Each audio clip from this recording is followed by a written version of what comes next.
অনুরাগের ছোঁয়া আবারও পরিণত হয়েছে ঝামেলার ছোঁয়াতে। কবেই যে অনুরাগ খুঁজে পেয়েছিল এবং অনুরাগের ছোঁয়া হয়েছিল সেটাই বুঝতে পারি না।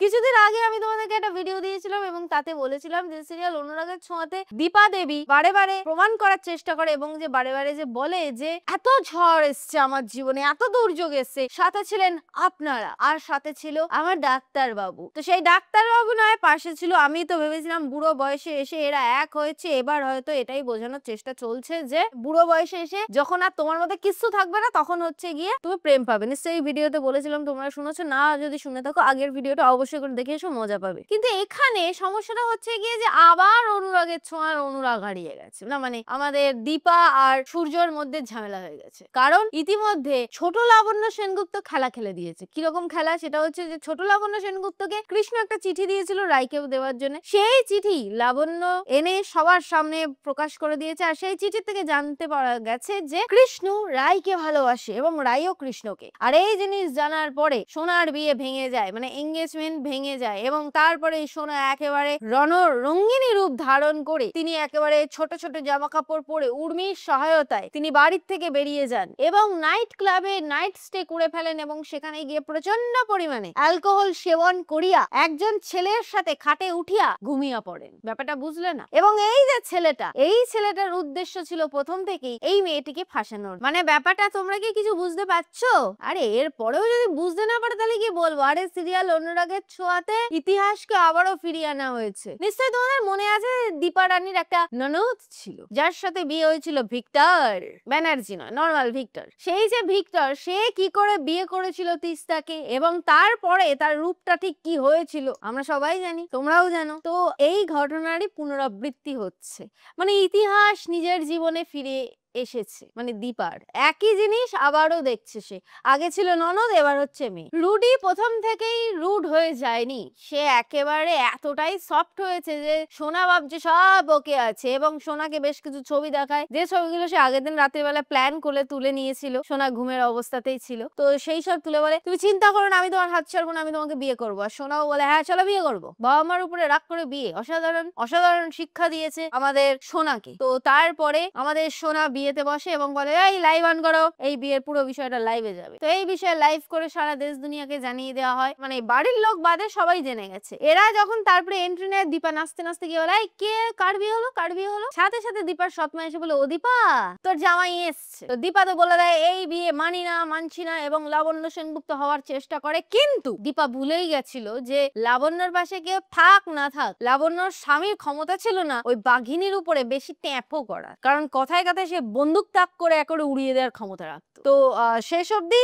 তার শ্বশুর মানে দীপার শ্বশুর কিন্তু দীপাকে সাইডে সাইডে সাপোর্ট করেছে, কিন্তু লাবণ্যের সামনে সে কিচ্ছু করতে পারেনি, একেবারে মুখ খুলতেই পারেনি, ভেজা বিড়াল হয়ে থাকতো। কারণ লাবণ্য সেনগুপ্ত একজন ব্র্যান্ড। যাই হোক কোন দিক দিয়ে সেটাই আমি জানি না। আমি বাজারে গেছিলাম, গিয়ে খোঁজ করলাম লাবণ্য সেনগুপ্ত ব্র্যান্ডের কোনো প্রোডাক্ট আছে, বললো না ওটা একমাত্র স্টার জলসাতেই আছে। আচ্ছা তারপরে কথা হচ্ছে গিয়ে যে এখন আমাদের দীপাও এরকম একটা চেষ্টা করছিল যে লাবণ্য ম্যাডামের মতো সে বলবে যে আমি এই বিয়ে মানি না, চলো বাড়ির থেকে বেরিয়ে যাও। কিন্তু না, দীপা ভুলে গেছিল যে তার ডাক্তারবাবু আসলে একটা পাল্টিবাজ মানুষ। তো ডাক্তারবাবু এখন জানিয়ে দিয়েছে দীপা নাটক করো না, মা থাকতে কাকিমা কেন বরণ করবে? হ্যাঁ যাও গে বরণ করো, আমি বলছি আমার মেয়ে বিয়ে করেছে, আমি এই বিয়ে মানি, যাও গে বরণ করো। দীপা এখন চোখের জল ফেলতে ফেলতে বরণ করলো এবং তারপরে দীপার বক্তব্য, না এই ছেলেকে আর এই মেয়েকে আমি এক ঘরে থাকতে দেবো না, মানে আমার মেয়ের এত বড় সর্বনাশ আমি হতে দেবো না। তো কিন্তু তারপরেও কোনো কিছুতে কেউ শান্ত হলো না। শেষ অব্দি দীপার বিরুদ্ধে এখন সবাই, এরা এক ঘরে গেছে কিন্তু ছেলেটা বলছে মা আপনি চিন্তা করবেন না, আপনি না বলা অব্দি আমি ঘরে যাব না। এই অব্দি ঠিকঠাক ছিল। এবার কৃষ্ণকে তো জেল থেকে ছাড়াতে হবে। কৃষ্ণকে ছাড়ানোর জন্য আমাদের সূর্য যখন কল করেছে থানায়, এরই মধ্যে আমাদের রায় আবার ছুটে গেছে কৃষ্ণর কাছে এটা জানতে যে দেখো যেদিনকে এই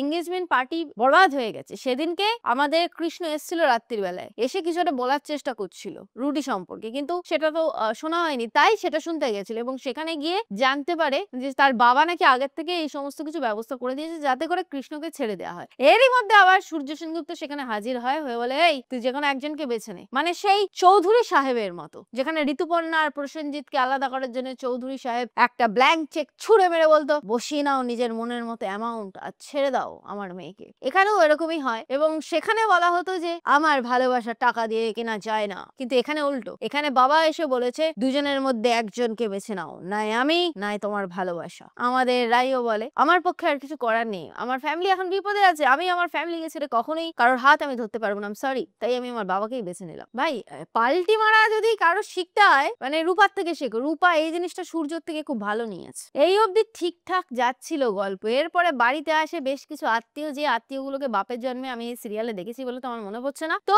এই সিরিয়ালে সেই আত্মীয়গুলো এসে বলে যে আরে তোমাদের বাড়ি তো কেচ্ছাই কেচ্ছে, এই বাবা তোমার মেয়ে এই বিয়ে করেছে, ওই বিয়ে করেছে, সেই বিয়ে করেছে, তোমরা লুকিয়ে রেখেছো, এই করেছো, ওই করেছো। এরই মধ্যে সূর্য অ্যানাউন্স করে যে 3 দিনের মধ্যে তাদের নাকি সোশ্যাল ম্যারেজ হবে এবং এই বিষয়তে তখন সবাইকে ইনভাইট করা হবে। ভালো কথা। মানে এই আত্মীয়গুলো বেসিক্যালি এসেছিল একটাই কারণে, সেটা হচ্ছে যে পাড়া প্রতিবেশীর একটাই কাজ, ভাই যা হয় হোক গে যাক, যেখানে যা হয় হোক গে যাক, শুধু খাইবো, একটু সাজগোজ করবো, 2-1খানা ছবি তুলবো, তারপরে খুদ ধরবো, চলে যাবো। এরপরে গল্পে আসছে একটা নতুন টুইস্ট। দীপার মধ্যে ভর করেছে লাবণ্য সেনগুপ্তর আত্মা। এটা তো দেখে আমি নিজেই এবং এই যে গল্পের সিকোয়েন্স যিনি লিখে চলেছেন তিনি খেয়ে ফেলেছেন আরো বেশি পরিমাণে গাঞ্জা। কারণ তিনি বুঝতেই পারছেন না যে সূর্যকে কখন দাঁড় করিয়ে রাখবে আর কখন হুইল চেয়ারে বসিয়ে রাখবে। সূর্যকে যে কখন উনি খাড়া করে দিচ্ছেন আর কখন উনি হুইল চেয়ারে বসিয়ে দিচ্ছেন একমাত্র উনিই জানেন। যাই হোক, সেটা কথা না। কথা হচ্ছে সূর্য একবার দেখা যাচ্ছে দাঁড়িয়ে আছে, একবার দেখা যাচ্ছে বসে আছে। এবং এখানে সিন আসতে চলেছে অনেকটা এরকম যে পয়লা বৈশাখ এবং আমাদের দীপার বার্থডে। তো একবারে সেলিব্রেশন হবে না সেটা হয় নাকি? আচ্ছা, দীপার বার্থডে তো দীপার মেয়ের কি? দীপার মেয়ে মানে সোনার কি? সোনা তো তার মাকে একেবারে পছন্দই করছে না। আচ্ছা চলো ছাড়ো, পয়লা বৈশাখ হিসেবে হয়তো আছে। তো এখন সূর্য বলছে আরে দীপা কোথায়, আরে দীপা কোথায়? হঠাৎ করে আমাদের দীপা একেবারে বন্দুক নিয়ে, সেই গাঁদা একটা বন্দুক, এতদিনেও কি বন্দুকটা নষ্ট হয় না? তেল টেল দিয়ে রাখে বলে, ভেষজ নারকোল তেল দিয়ে রাখে। তো যাই হোক, সেই গাঁদা বন্দুক নিয়ে ছুটে আসে রুটির দিকে, এসে বলে শয়তান বলে একেবারে গুলি করে দেয়। যা, এটা কি হলো? গুলি করার কিছুক্ষণ পরে দেখা যায় যে যে সূর্য দাঁড়িয়েছিল সে সূর্য বসে পড়েছে এবং হঠাৎ করে টমেটো সস উড়ে আসে আমাদের দীপার মুখে এবং দীপা তো চেটে খেতেই যাচ্ছিল। তারপরে দীপাকে বলা হয়েছে এই ওটা রক্ত, খাচ্ছিস কেন? দীপা বলে ও ঠিক আছে, আমি তাহলে অ্যাটিটিউড দিয়ে দাঁড়িয়ে থাকবো। এরই মধ্যে আমাদের সোনা বলে মা তুমি রুটিকে মেরে ফেললে। আমাদের রূপা বলে মা তুমি এটা কি করলে? এই অবধি আমরা জানতে পেরেছি। এবার আমি বলবো কিছু কথা। রুডি আসলে কে?